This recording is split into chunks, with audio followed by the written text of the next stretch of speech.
नमस्ते। काव्या ढाकल हरियाणवी संस्कृति YouTube channel पर आपका फिर से स्वागत है। आज हम आपके लिए एक और रोचक कहानी लेकर आए हैं। एक समय की बात है, महर्षि विश्वामित्र 100 वर्षों तक एक ही स्थान पर तपस्या में लीन रहे। इस अवधि में उनके शिष्य गालव मुनि ने महर्षि विश्वामित्र की बड़ी सेवा की। इससे प्रसन्न होकर महर्षि विश्वामित्र ने गालव मुनि से कहा, वत्स गालव, अब मैं तुम्हें आज्ञा देता हूँ कि तुम जहाँ चाहो जा सकते हो।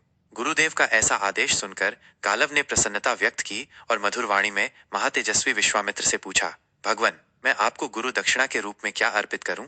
गालव की सेवा से भगवान विश्वामित्र बहुत संतुष्ट थे।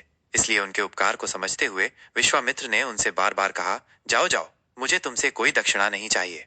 लेकिन फिर भी गालव मुनि बोले, भगवान, शास्त्र कहता है कि दक्षिणा युक्त कर्म ही सफल होता है। दक्षिणा देने वाला पुरुष ही सिद्धि को प्राप्त करता है। अतः कृपा करके बताइए कि मैं गुरु दक्षिणा में आपको क्या दूं? इतना कहने पर भी विश्वामित्र ने मना कर दिया।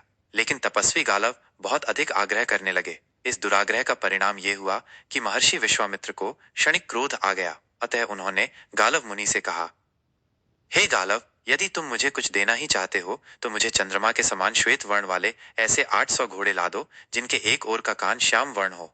विश्वामित्र की दक्षिणा सुनकर गालव मुनि का चेहरा उतर गया, लेकिन फिर भी उचित समय लेकर वे श्याम वर्ण कान वाले श्वेत घोड़ों की तलाश में निकल पड़े। घोड़ों की चिंता में गालव मुनि का सुख चैन सब जाता रहा और वे सूख कर कांटा हो गए। घोड़ों के लिए धन की चिंता में डूबे गालव मुनि अपने जीवन को निरर्थक जानकर नष्ट करने की सोचने लगे। तभी उन्हें परम प्रभु भगवान विष्णु का ध्यान आया। सच्चे हृदय से गालव मुनि ने अपनी समस्या भगवान विष्णु से कही तो प्रभु ने गालव की मदद के लिए अपने वाहन गरुड़ को भेजा। गरुड़ ने चारों दिशाओं का वर्णन करके गालव से पूछा, हे द्विज श्रेष्ठ, मैं तुम्हें समस्त दिशाओं का दर्शन कराने के लिए उत्सुक हूँ। अतः तुम मेरी पीठ पर बैठ जाओ और बताओ कि हम पहले किस दिशा को चलें। गरुड़ की पीठ पर बैठकर गालव ने कहा, हे गरुड़, तुम मुझे पूर्व दिशा की ओर ले चलो, जहां धर्म के नेत्र स्वरूप सूर्य और चंद्रमा प्रकाशित होते हैं तथा जहां तुमने देवताओं का सानिध्य बताया है। गरुड़ ने उड़ान भरी और गालव मुनि भय से व्याकुल हो उठे और बोले, हे गरुड़, अपनी गति को थोड़ा धीरे करो, कहीं ऐसा न हो कि तुमसे ब्रह्म हत्या हो जाए। मुझे न तो तुम्हारा शरीर दिखाई दे रहा है, न ही अपना, सब और अंधकार ही अंधकार है। इस तरह बातचीत करते करते गालव मुनि ने विश्वामित्र द्वारा मांगी गई दुर्लभ दक्षिणा और उसके लिए अपनी चिंता के विषय में गरुड़ को बताया। इतने में वे समुद्र तट के निकट ऋषभ नामक पर्वत पर पहुंच गए। ऋषभ पर्वत पर उन्हें एक तपस्विनी मिली जिसका नाम शांडिली था। शांडिली ने उन दोनों को कुछ खाने को दिया और उसके बाद वे सो गए। जब जागे तो गरुड़ के पंख गायब थे। गरुड़ को ऐसे देखकर गालव मुनि बोले, सखे, तुमने जरूर कुछ गलत सोचा होगा। तो गरुड़ कहने लगे, मैंने तो बस इतना ही विचार किया था कि इस तपस्विनी को मुझे ब्रह्मा, विष्णु और महेश के लोक में छोड़ देना चाहिए। फिर भी हे देवी, यदि मैंने अपने चंचल मन से आपका कुछ अप्रिय सोचा तो मुझे क्षमा करें। यह सुनकर तपस्विनी संतुष्ट हो गई और बोली, वत्स, तुमने मेरी निंदा की है, मैं निंदा सहन नहीं करती। जो पापी मेरी निंदा करेंगे पुण्य लोकों से तत्काल भ्रष्ट हो जाएंगे। अतः आज से तुम्हें मेरी ही नहीं बल्कि किसी भी स्त्री की निंदा नहीं करनी चाहिए। यह कहकर तपस्विनी ने गरुड़ को उसके शक्तिशाली पंख वापस लौटा दिए। तत्पश्चात तपस्विनी की आज्ञा लेकर वे दोनों अपने अभीष्ट स्थान की ओर चल दिए। विश्वामित्र को दी गई प्रतिज्ञा को लेकर गालव ऋषि बड़े चिंतित थे। तभी पक्षीराज गरुड़ ने कहा, गालव, श्वेत वर्ण और श्याम कर्ण घोड़े हमें तभी मिल सकते हैं जब हमारे पास धन हो। अतः मेरी राय में हमें किसी राजा के पास जाकर धन की याचना करनी चाहिए। चंद्रवंश में उत्पन्न एक राजा मेरे मित्र हैं जो महाराज नहुष के पुत्र हैं। वह मांगने पर तुम्हें निश्चय ही धन दे देंगे। इस तरह की बात सुनकर गालव ने गरुड़ को राजा ययाति के पास चलने को कहा। दोनों राजा ययाति के दरबार में पहुंचे। पक्षीराज गरुड़ बोले, हे नहुष नंदन, ये तपस्वी गालव मेरे मित्र हैं। ये 10,000 वर्षों तक महर्षि विश्वामित्र के शिष्य रहे हैं। इस तरह गरुड़ ने विश्वामित्र को दी गई प्रतिज्ञा और दक्षिणा की पूरी बात राजा ययाति को बताई और बोले, हे राजन, ऋषि गालव आपके दान के सुपात्र हैं और इनके हाथ में दिए गए दान से आपकी शोभा होगी। राजा ययाति का वैभव पहले ही सहस्त्रों यज्ञ, अनुष्ठान और दानादि करने के कारण क्षीण हो चुका था। अतः वे बोले, हे गरुड़, आप सूर्यवंश के दूसरे राजाओं को छोड़कर मेरे पास पधारे, अतः मेरा जन्म सफल हो गया। किंतु अब मैं उतना धनवान नहीं रहा जितना आप समझते हैं। इन दिनों मेरा वैभव क्षीण हो चुका है, अतः मैं आपकी इच्छा पूर्ण करने में असमर्थ हूँ। लेकिन फिर भी द्वार पर आए याचक को खाली हाथ लौटाकर अपने कुल को कलंकित नहीं करूंगा, जो आपका संपूर्ण कार्य संपादन करेगी। यह कहकर राजा ययाति ने अपनी सर्वांग सुंदर पुत्री माधवी को बुलाया। राजा ययाति बोले, ये मेरी पुत्री 4 राजकुलों की स्थापना करने वाली है। इसके रूप और सौंदर्य से आकृष्ट होकर देवता, मनुष्य और असुर आदि सब लोग इसे पाने की अभिलाषा रखते हैं। अतः आप इसे ले जाइए। इसके शुल्क के रूप में राजा आपको अपना राज्य भी दे देंगे। फिर 800 श्याम कर्ण और श्वेत वर्ण घोड़ों की तो बात ही क्या है।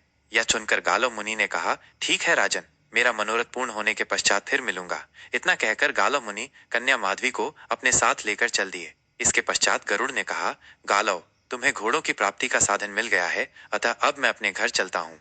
यह कहकर गरुड़ अपने घर को चल दिए। पक्षीराज गरुड़ के चले जाने के बाद गालव मुनि सोचने लगे कि ऐसा कौन सा राजा होगा जो इस देवकन्या का शुल्क देने में समर्थ हो। यह मन ही मन सोचते हुए गालव मुनि अयोध्या के राजा हर्यश्व के पास पहुंचे। राजा हर्यश्व चतुरंगिणी सेना और सभी प्रकार के धन धान्य से संपन्न थे। राजा हर्यश्व के पास जाकर गालव मुनि बोले, राजन, यह देवकन्या अपनी संतानों द्वारा वंश वृद्धि करने वाली है। तुम चाहो तो शुल्क देकर निश्चित अवधि तक इसे अपनी पत्नी बनाकर रख सकते हो।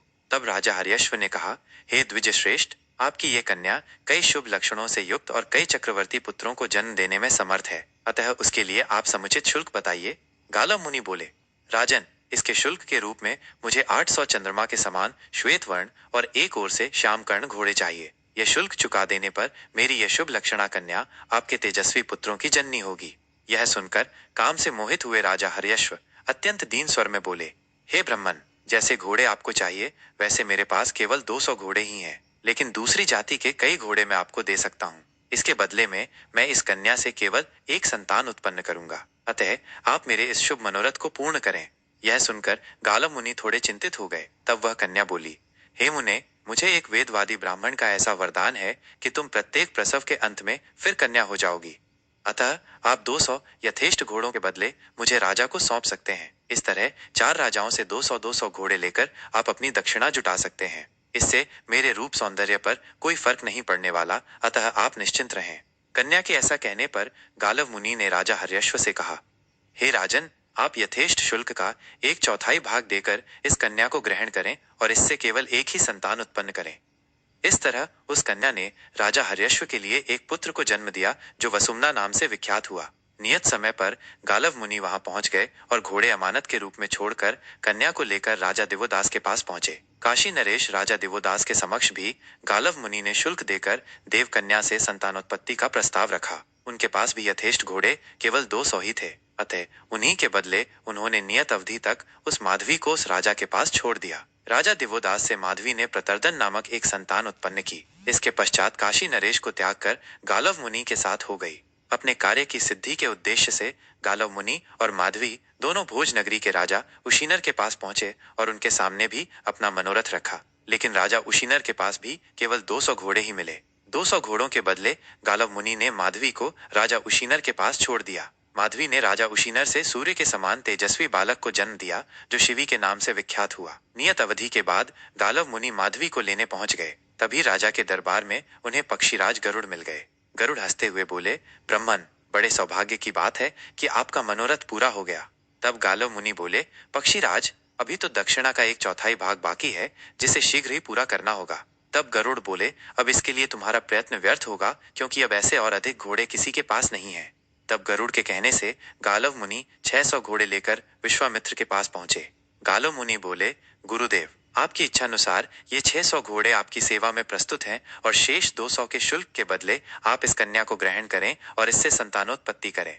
तब विश्वामित्र ने कन्या पर दृष्टिपात करते हुए कहा, गालव, तुम इसे पहले ही ले आते तो मुझे इससे 4 वंश प्रवर्तक पुत्र प्राप्त हो जाते। अब मैं इस कन्या का ग्रहण करता हूँ और घोड़े मेरे आश्रम में छोड़ दो। इस तरह विश्वामित्र ने माधवी के गर्भ से अष्टक नाम के एक पुत्र को जन्म दिया। तदंतर अष्टक को उत्तराधिकार में सभी घोड़े और राजधानी देकर विश्वामित्र वन में तप करने निकल गए। इधर गालव मुनि भी विश्वामित्र के ऋण से मुक्त होकर माधवी को अपने पिता राजा ययाति को लौटाकर वन में चले गए। शिक्षा।